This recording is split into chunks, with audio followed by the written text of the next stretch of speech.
I prepared a yeast starter from a ½ pound of dry malt extract, boiled in purified water or filtered water, let cool down to about 85 degrees, pitch my yeast right into this, let it sit at 65 degrees overnight, making sure that it was generating some CO2.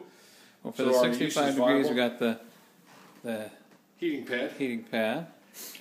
Okay, and it's been generating, and I noticed it's got a lot of bubbles on it, and it was bubbling into the trap, so we know our yeast is viable. We got a couple of generations of yeast that have already formed, so when this gets into the wort, it'll start making CO2 and alcohol right away.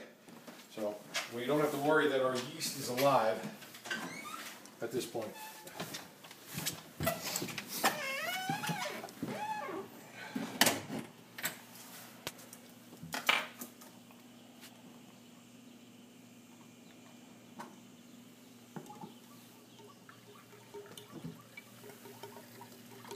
I'm going to pour some in. I'm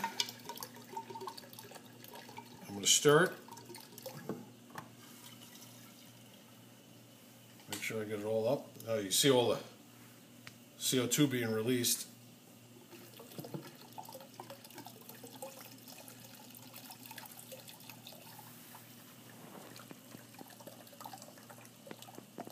We got lots of oxygen in here from our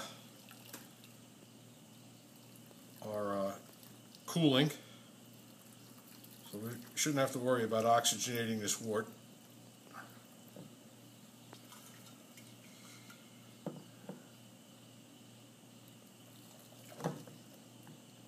And I'm going to keep this at 63 to 65 degrees for the first 48 hours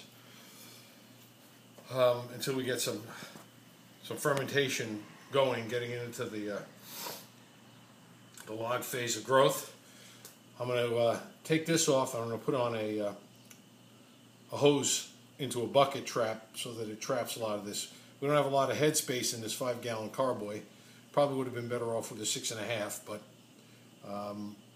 hoping that the cool fermentation temperature is going to work to keep that fermentation under control.